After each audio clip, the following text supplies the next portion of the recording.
madalas walang ulam. Ang gutom, minsan nakikitulog lang sa boxing career.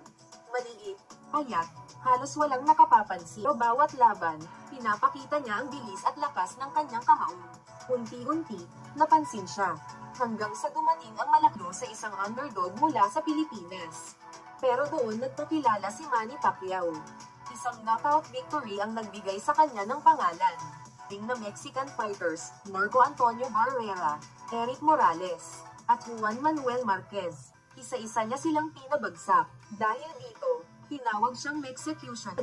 Lalo pang tumitindi ang kanyang kwento. Si Pacquiao lang ang nag-iisang boksingge ay inspirasyon.